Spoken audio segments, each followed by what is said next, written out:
Olá, meus queridos amigos, meus irmãos, muito obrigado por sua presença aí do outro lado. Que o Senhor continue vos abençoando em nome do nosso Senhor e Salvador Jesus Cristo. Estamos de volta com mais uma lição dessa escola bíblica dominical das igrejas evangélicas Assembleia de Deus no Brasil. Lição de adultos, ok?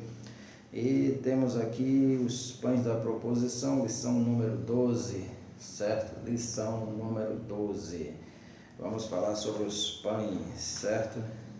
Estes pães, também conhecidos como pães da presença, certo? Que ficavam no tabernáculo, certo? Em frente ao candelabro, numa mesa em frente ao candelabro, ok? O texto diz o seguinte: na verdade,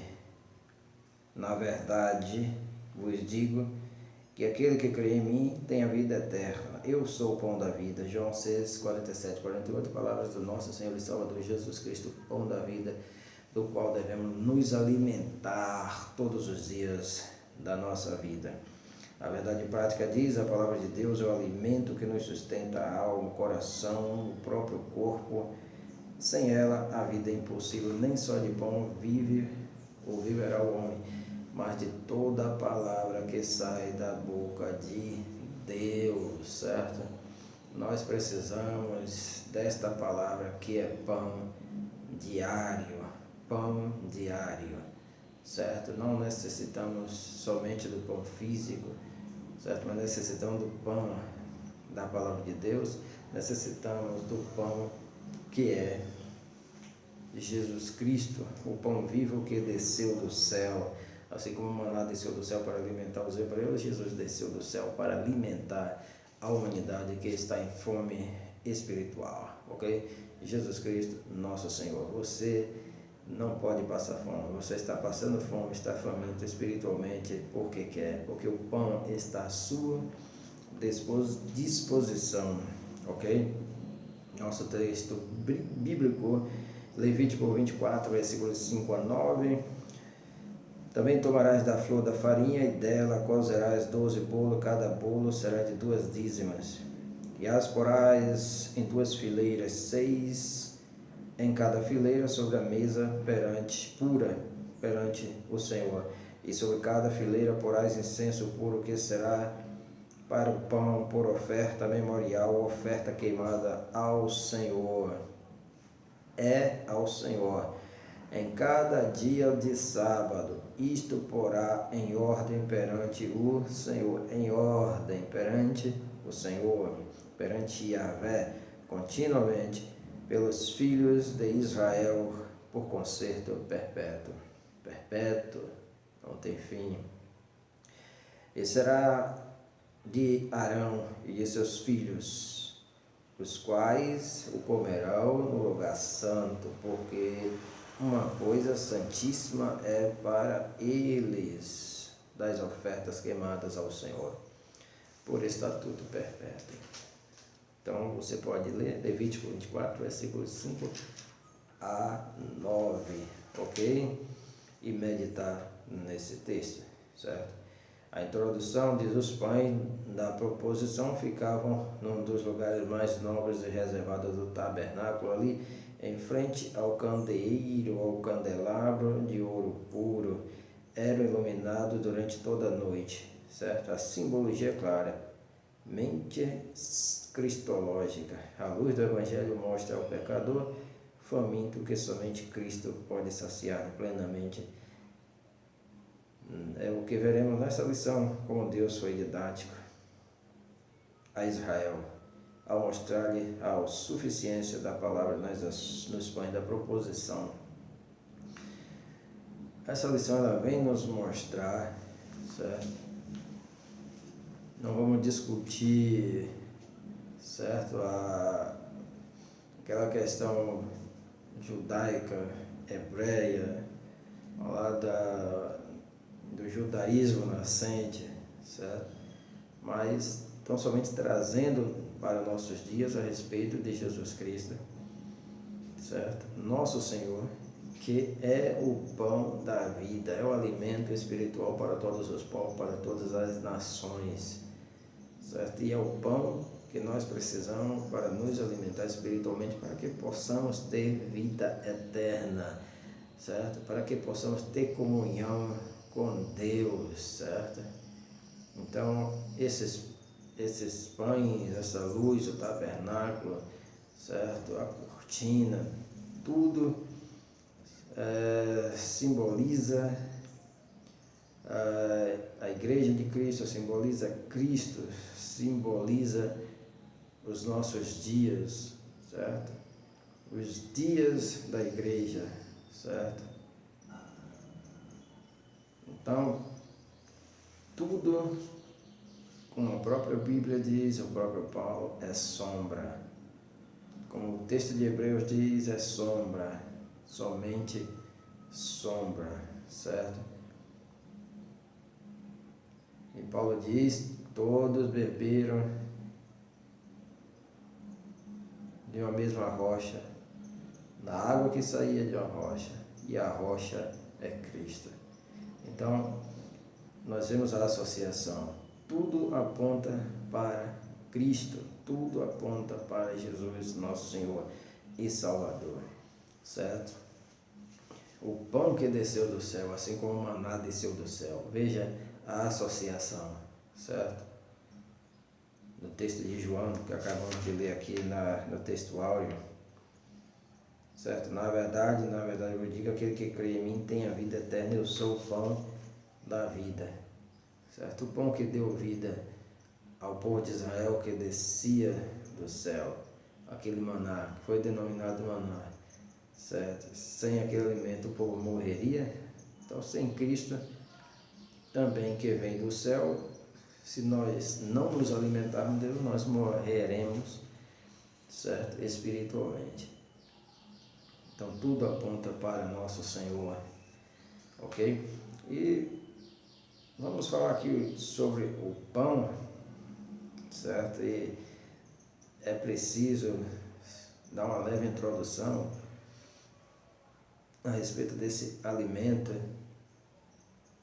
um dos alimentos mais consumidos pelo homem e pela humanidade atualmente, um dos alimentos mais conhecidos, é tanto que o pão é sinônimo de alimento, de nutrição, certo?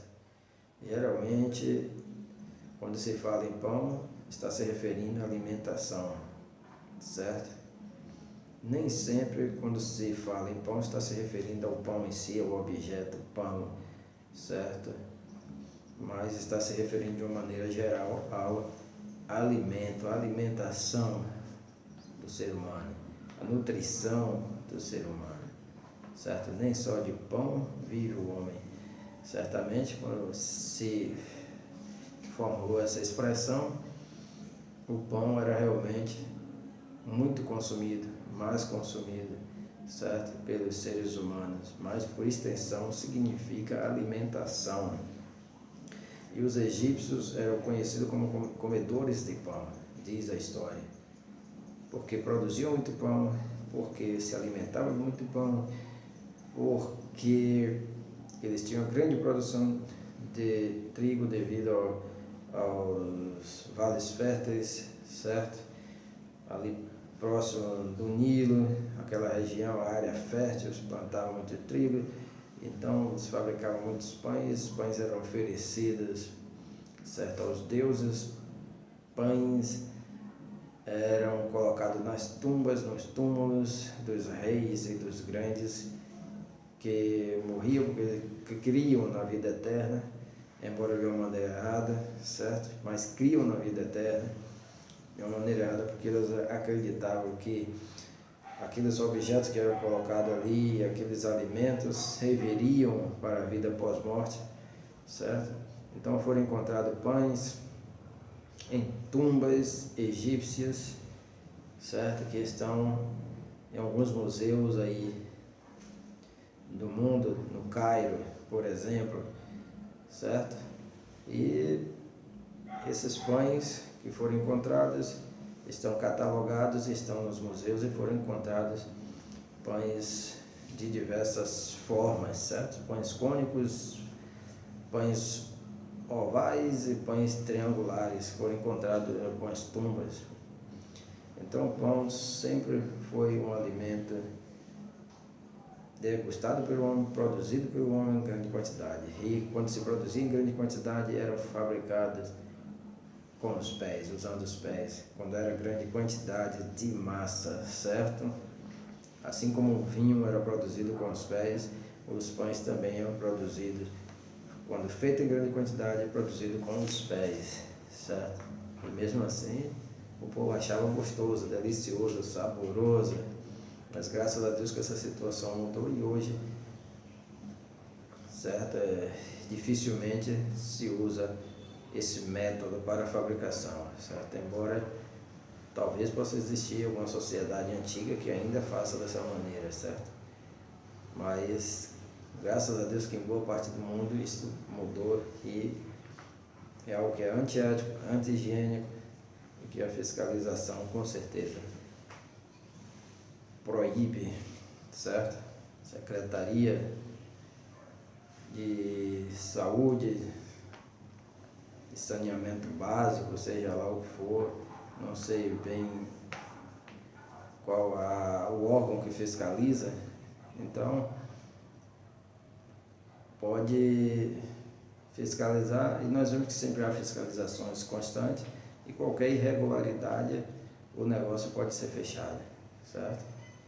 Eu digo que pode haver porque eu já vi alguns vídeos de algumas sociedades antigas fabricando pães em grandes quantidades, realmente com os pés. Eu também já vi numa cidade aí remota da Índia, onde estavam sendo fabricados também com os pés um licor, uma espécie de bebida alcoólica do caju, certo? Sendo fabricado com os pés, pisando os cajus num determinado tanque e daí extraindo o seu suco para fazer a sua bebida alcoólica, certo? Parece inacreditável, mas ainda existe. Então que o Senhor nos abençoe, certo? E vamos estudar, ver um pouco a respeito dessa lição, certo?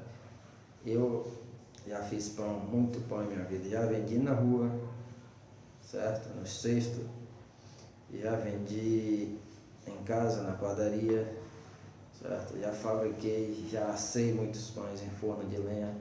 Meu pai trabalhava, certo? José Luciano, tinha um emprego, mas de manhã, cedo, acordavam todos nós, aí fabricava, fazia a massa, preparava a massa, e aí ia trabalhar e deixava o restante com a gente para cortar, certo? Depois de fermentada, cortar, pesar, certo? Dar o formato aos pães, colocar nas formas, nas assadeiras e mais tarde assar, sempre à tarde. Eu estava assando pães, certo? Muito novo, certo? Aos 12, 13, 14 anos, ainda adolescente, assando pães e assei muitos pães. Então, no verão, o pão fermentava muito mais rápido do que no inverno, certo? E criava uma certa crosta em cima. E qualquer vacilo que se desse, perdia, porque ele murchava. Até aí não tinha mais proveito. E também, fermentando demais e passando do ponto, a massa azedava, certo? Ficava com gosto ruim, certo? Então tive essa experiência, certo? De fabricação de pães, certo? Na padaria aqui o único equipamento que tínhamos era o cilindro, somente para passar a massa, e o restante era tudo manual. Forno a lenha, tinha a responsabilidade de sempre abastecer o forno com lenha, aquecer, depois, quando fosse assar, fazer toda a limpeza das brasas de carvão, e aí era só assar e à tarde vender, e ainda sair na rua para vender, como muitas vezes fiz, certo? Então, é isso aí. Pão é alimento. Simbologia de alimento, sinônimo de alimento, de nutrição. E Cristo é o nosso alimento, nossa nutrição. A mesa dos pães, tópico 1, subtópico 1, a mesa dos pães, a mesa, certo, que receberia os pães da proposição, era feita de madeira de acácia, tinha essas medidas, 2 côvados de comprimento, certo? Vamos ver se a gente consegue fazer uma mesa aqui. Vamos ver.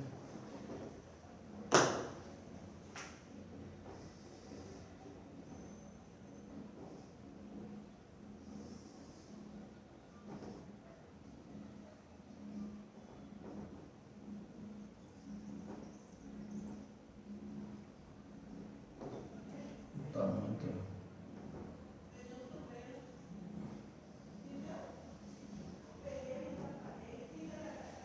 Então era mais ou menos assim, 90 centímetros de comprimento, 45 de largura, certo? E 70 de altura, certo? Era mais ou menos essa medida. Ainda tínhamos argola aqui, e também dos outros lados, onde se colocava uma vara para transportá-la. Isso prova, mostra que era muito pesada, certo? Era toda de ouro puro essa mesa. Não essa, semelhante a essa, certo? Toda de ouro puro. Era de madeira de acácia, certo? A qual evitava fungos e parasitas que poderiam contaminar os pães sagrados, certo? Isso está lá em Êxodo 25, capítulo 25, versículo 23 a 30, que nós não vamos ler, mas os irmãos podem dar uma olhada, certo? 25 a 30. Tem mais aqui uma característica. Essa mesa, em Números 4, versículo 7, veja bem, sobre a mesa da proposição estenderão um pano azul, ela era forrada antes com pano azul, e aí então era que os pães eram colocados em cima, certo? O pano azul que representa o céu, certo? Representa o céu e também divindade. Sobre ela porão os pratos, vejam, certo? Os pratos e os seus incensários também, e as taças também, e as escudelas também, o pão contínuo estará sobre ela. Veja bem que não era somente o pão, certo? Que estaria sobre essa mesa. Essa mesa que era toda de ouro, coberta de ouro, revestida de ouro, de madeira de acácia revestida de ouro, teria que estar forrada com pano azul. Olha a especificação, pano azul, céu, celeste, divindade, certo? E agora vinham os pratos, os incensários, as taças, as escudelas e aí também o pão, certo? Depois, certo? Depois, aí agora estenderiam em cima deles um pano carmesim, agora havia um pano vermelho, carmesim, certo? Que simboliza o sangue de Cristo, redenção, e com a coberta de peles de texugos o cobrirão e lhe porão os seus varais. Ok? Que maravilha! E agora os varais, né, que eram colocados aqui, ó, não ficou muito fino aqui essa base, certo?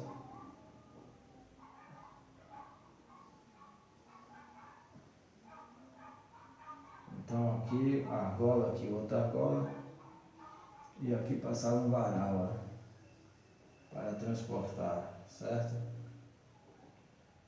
Aqui para aumentar a perninha, ok?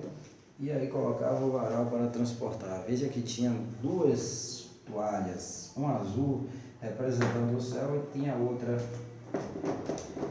a outra vermelha por cima das matérias que eram colocadas em cima da mesa, e não eram somente os pães, mas focalizemos somente nos pães, certo? O texto da nossa lição. A toalha, o pano carmesim por cima, de pele de texugo, era um simbolismo da redenção, simbolismo do sangue de Cristo. Subtópico 2, os pães da proposição. Os pães da proposição eram preparados todos os sábados pelos coatitas, certo? Está em 1 Coríntios capítulo 9, versículo 32, os coatitas. Em sua composição usava-se a flor da farinha de trigo, ou seja, a parte mais fina. Deus está sempre querendo, exigindo sempre o melhor do seu povo, certo? E Ele é sempre detalhista, certo? Depois de cozidos, eram postos em fileiras sobre a mesa, sendo estremeados por incenso. Então, eram postos em fileiras, certo? Os pães eram postos em fileiras, 6, certo? 6 pães, digamos que seja assim. Vou colocar aqui porque, certo? Por causa, entremeados por incenso, certo? Entremeados por incenso, certo? Incenso, olha. Entremeado por incenso também. 1, 2, 3, 4, 3, 6. Entremeados por incenso. Então eu coloquei os pães aqui porque, digamos que aqui fiquem as taças, certo? Os pratos, as escudelas, como diz o texto de Números capítulo 4, versículos 7 e 8. Que nós já vimos que não eram somente os pães que ficavam aqui. Então, digamos que aqui a mesa já está forrada. Ela já está forrada, certo? Ela já está forrada. Já está forrada. Não dá para colocar o forro, então vamos deixar assim mesmo. Já está forrada com pano azul. E agora aqui por cima vinha um pano vermelho.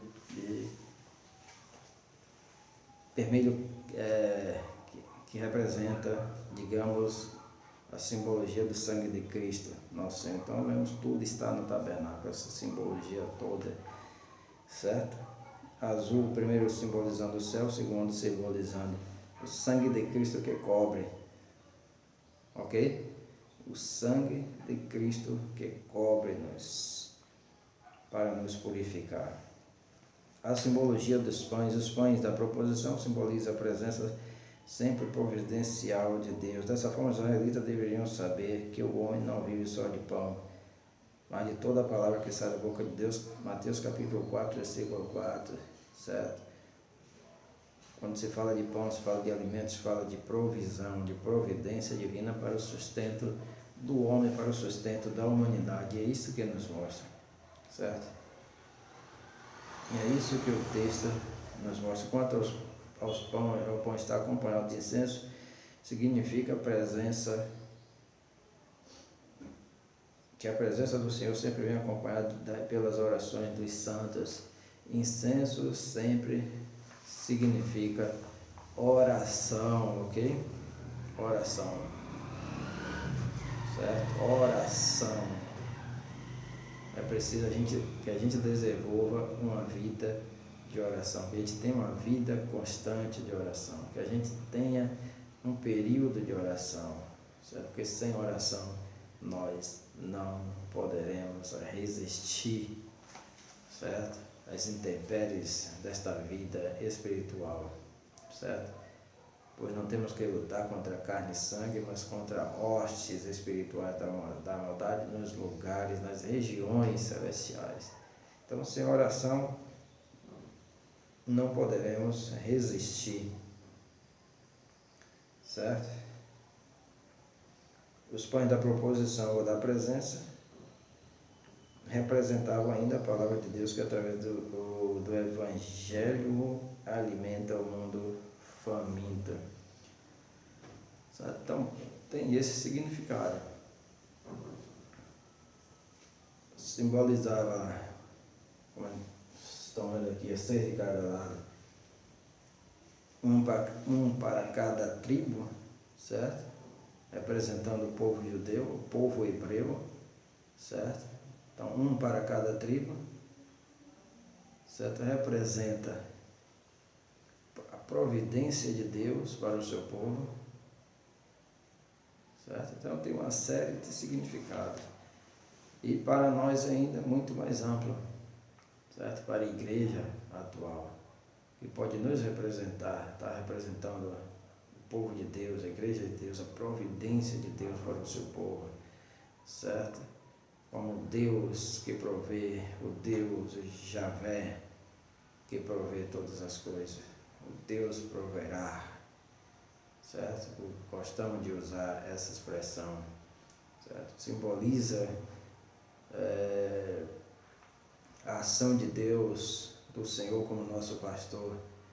É o pastor que sempre conduz as ovelhas, as águas de refrigério, conduz as pastagens que alimentam, que é nutrição, ok?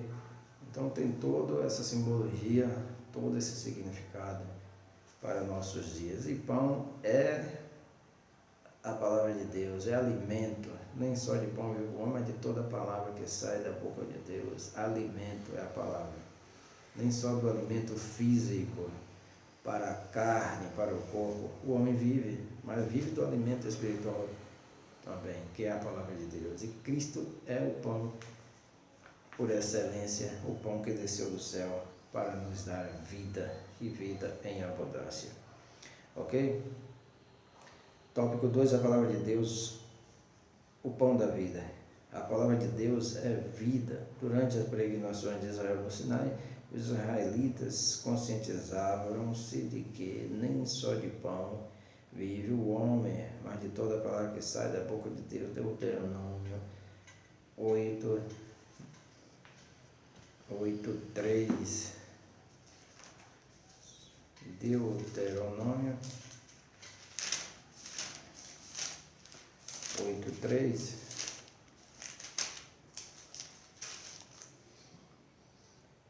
Diz o seguinte, veja bem, você que é adepto só da teologia da prosperidade, que o cristão não pode ter problemas, e te humilhou e te deixou ter fome, e te sustentou com maná que tu não conhecias, nem teus pais o conheceram, mas para te dar a entender que o homem não viverá só de pão, mas de tudo que sai da boca do Senhor vive o homem, certo?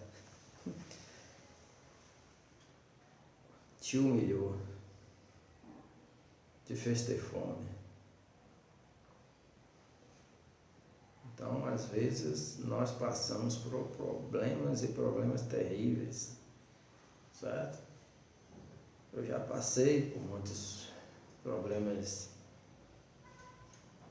certo? De olhar para um lado, para o outro e não vislumbrar uma saída. Mas com Deus, com Cristo, a gente vence, certo? Para que você entenda, quando nós muitas vezes estamos cheios de nós mesmos, a gente tem que... Deus nos dá um empurrãozinho, certo?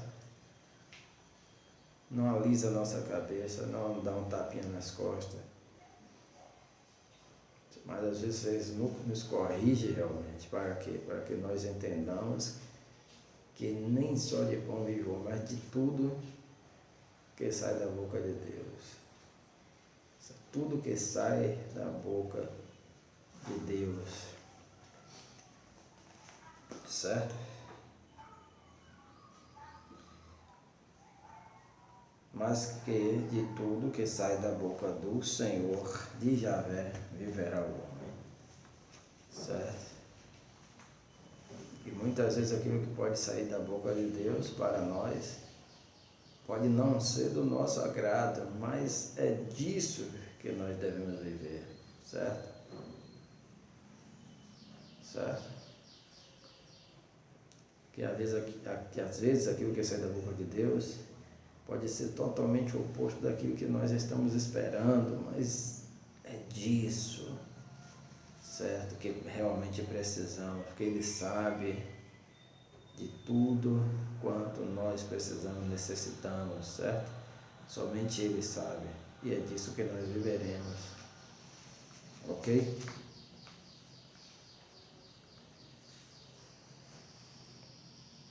A palavra de Deus é o nosso sustento diário. Subtópico 2 do tópico 2. Além do pão, Deus proporcionava cotidianamente ao seu povo água, direção, proteção e iluminação. Veja bem, está em Êxodo 3, 21, 15, 22 a 27, 17, 16. A iluminação, nós já vimos isso anteriormente, sempre esteve presente.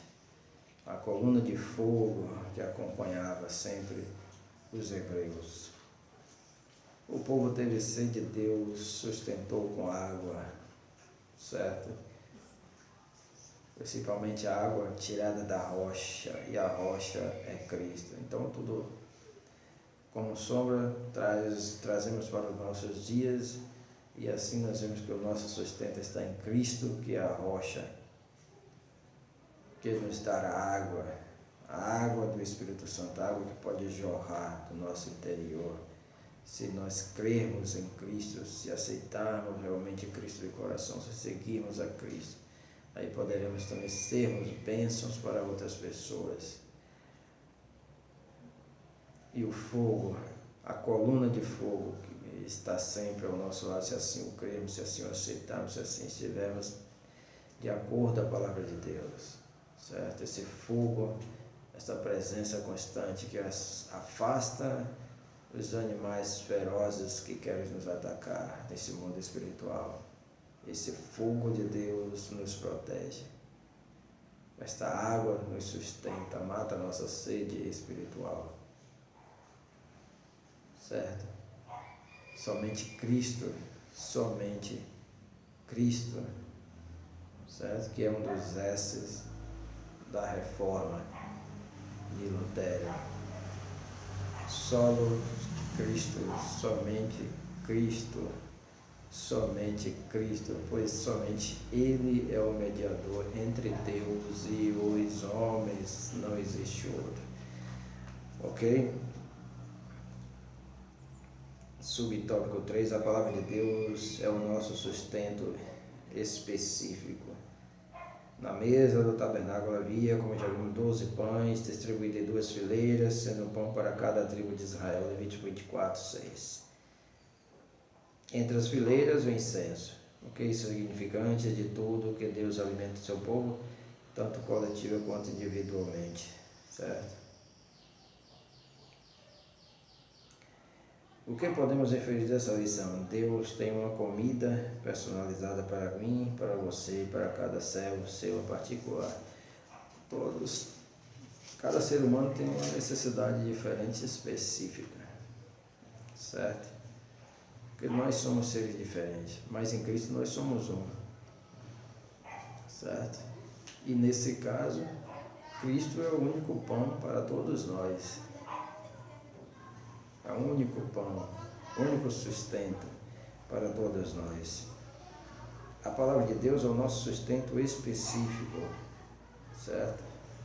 A palavra de Deus, como escrita a Bíblia Sagrada, é o nosso sustento específico. Não adianta correr para outras ideologias, outras correntes, sejam filosóficas ou religiosas ou esotéricas, porque não vai satisfazer sua alma plenamente, porque somente Cristo, certo? Somente Cristo, somente a palavra de Deus, somente a palavra de Deus que conhecemos como Bíblia Sagrada, a Torá, certo? O Antigo Testamento, o Novo Testamento, somente a palavra de Deus, somente Cristo como a palavra de Deus, como o Logos, certo? Que se tornou carne, certo? O Deus que se tornou carne e habitou entre nós, certo? Somente Ele é o nosso sustento específico, certo? Então, você não pode dizer que é seguidor de Cristo e seguidor de Buda, seguidor de Cristo é seguidor do islamismo, seguidor de Cristo é seguidor do budismo, né? Certo? Seguidor de Cristo é seguidor do, digamos, daquela do norte do Brasil, do Santo Daime, que toma aquela bebidinha. Então você não pode ser seguidor de Cristo e dizer que é espírita. Não pode, não condiz. Você não pode ser seguidor de Cristo e ser maçom, certo?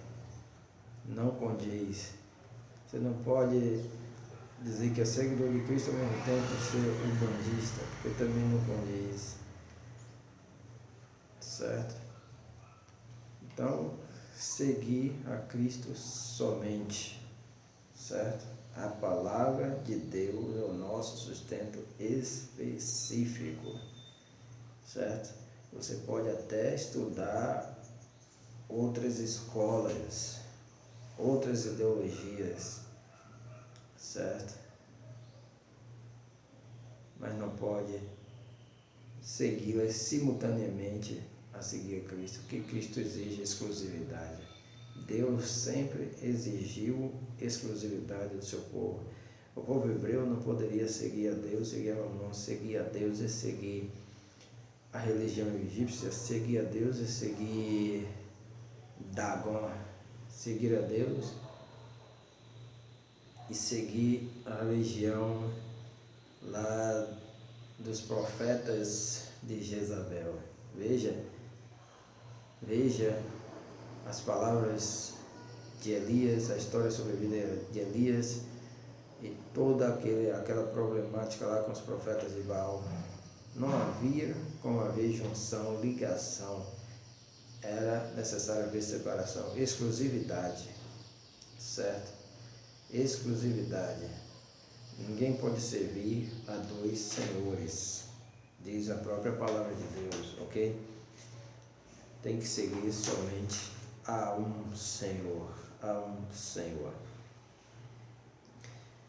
Jesus Cristo, o pão que desceu do céu. Jesus é o pão da vida. Subtópico 1 do tópico 3. O Senhor Jesus, através de sua palavra, revela-se como a água, o pão da vida, certo? João capítulo 4, versículo 13 e 14. Vamos ler.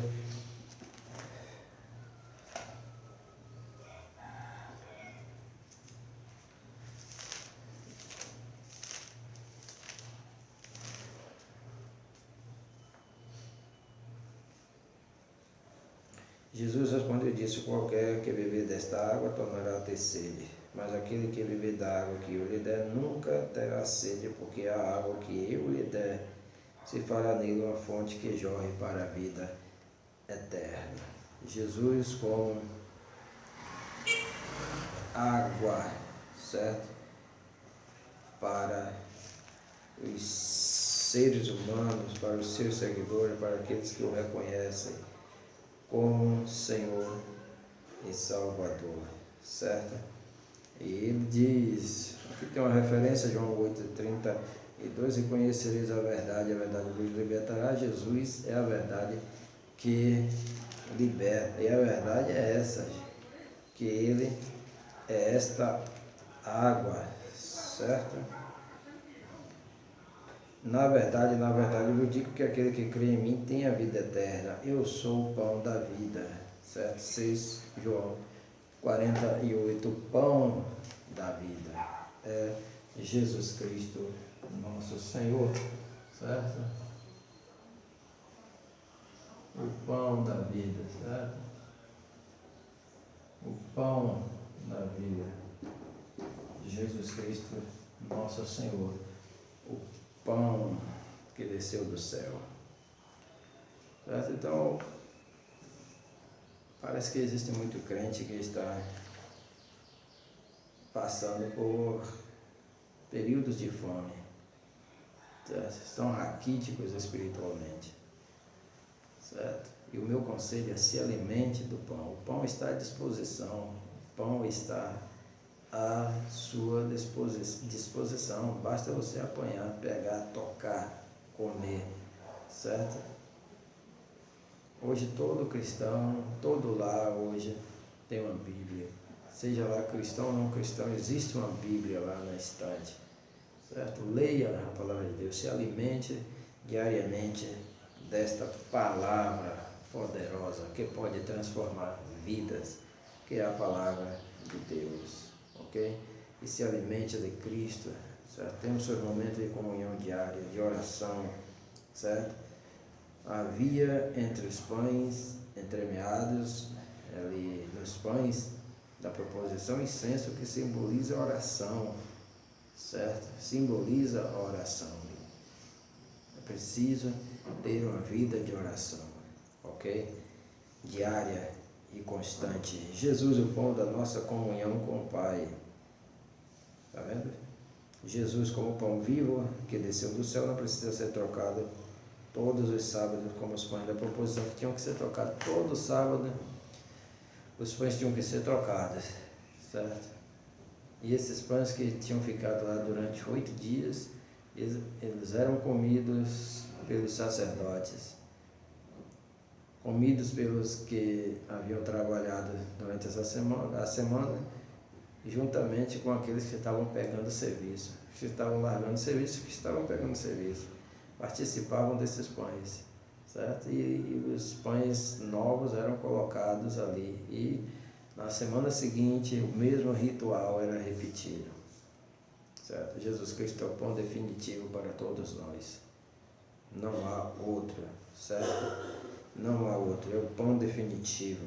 Nosso Salvador, além de ser o sumo sacerdote infinitamente superior, Arão é o pão divino e do próprio sábado ele é Senhor do sábado, ele é superior a Arão, superior a qualquer sacerdote, a sua função superior a qualquer outra, certo? Jesus Cristo, nosso Senhor. Então, não há necessidade de substituição. Infelizmente, se você substituiu Cristo por qualquer outro, você perdeu, certo? Não pode ser substituído, certo? Somente toda honra e toda glória seja dada a Jesus Cristo, nosso Senhor e Salvador. Não há outro mediador, certo? Eu sempre falo, não há outro. É o que a Bíblia nos fala, nos revela. Somente Cristo é o mediador entre Deus e os homens. Não há outro, ok? Dar-lhes voz de comer. Hoje, ao proclamar o Evangelho, subtópico 3, tópico 3, hoje ao proclamar o Evangelho, outra coisa não fazemos senão alimentar os famintos com a palavra de Deus. Então, foi o que Jesus falou, dar-lhes voz de comer. E qual foi o alimento? Foi pão. E qual o pão? Hoje o pão da palavra de Deus, certo? Dar-lhe voz de comer é a nossa obrigação para o mundo faminto. O problema é que existem também muitos crentes que estão famintos, estão passando fome, certo? Com o pão à disposição. Então alimente-se primeiro, alimente-se, nutra-se de Cristo, nutra-se da palavra de Deus, certo? Ok? Não adianta você ir levar alimento, você com fome, você vai tombar e vai cair, certo? Então nutra-se do Senhor Jesus. Este é um dos grandes problemas da igreja atual. Muitos crentes raquíticos, crentes que não se alimentam da palavra de Deus, crentes que se preocupam tão somente com movimentos, certo? É uma teologia da prosperidade, ok? Que está sendo pregada, disseminada por todo o país, por toda a América Latina, certo? Que começou dos Estados Unidos e passou para nossas nações, não só o Brasil, como também as nações da América Latina, América Espanhola, e que vem causando muito estrago, porque quem prega a teologia da prosperidade, somente a prosperidade, certo? Não prega a santidade, certo? Não diz para os seus ouvintes, para a sua audiência, que é preciso viver uma vida de santidade, viver uma vida centrada em Cristo, na palavra de Deus, certo? Pregam tão somente bênçãos, pregam tão somente coisas materiais, certo? Tão somente riquezas, como se a vida do cristão dependesse tão somente das coisas materiais, das coisas aqui existentes, das coisas físicas, certo? Como se fôssemos passar aqui todo o tempo, toda a eternidade, certo? E sem nenhuma preocupação com a eternidade, com a vida pós-morte, apenas preocupando-se com o aqui e o agora, com o urgente, com o necessário aqui e agora para o corpo físico, certo? Isso tem causado muito estrago no mundo espiritual, certo? Pois a oração que se ensina a fazer é a oração apenas de um pedinte, a oração de busca. E muitas vezes, também por outro lado, a oração que se ensina a fazer é a oração de um Senhor, certo? De um Senhor que exige de um servo que é Deus, certo? Exigindo, colocando Deus contra a parede, dizendo que Ele é obrigado a dar, porque nós somos filhos, dizendo que Ele é obrigado a fornecer, porque nós fomos adotados e não pedimos para sermos adotados. Então, cuidado com essa onda de pecado, de embaraço. É preciso uma vida de oração, uma vida de humildade, reconhecendo que Ele é que é o Senhor e que nós somos seus servos, certo? Então, dá-lhe voz de comer, subtópico 3 do tópico 3. Para darmos de comer, precisamos também estarmos alimentados, certo? Na palavra de Deus, ok? E nesse caso aqui, dar-lhes voz de comer também pode significar o alimento físico, certo? Para aqueles que estão em necessidade realmente física, que precisam do alimento, certo? Do arroz, do feijão, certo? Do pão realmente físico. Mas também por extensão significa a palavra de Deus, dar-lhe voz de comer. Ao mundo faminto e necessitado de Cristo, da palavra de Deus, dá-lhe voz de comer. Ok? Então, aqui nós encerramos esta lição e que Deus continue nos abençoando grandemente e poderosamente, porque Ele é Senhor, Ele é Salvador.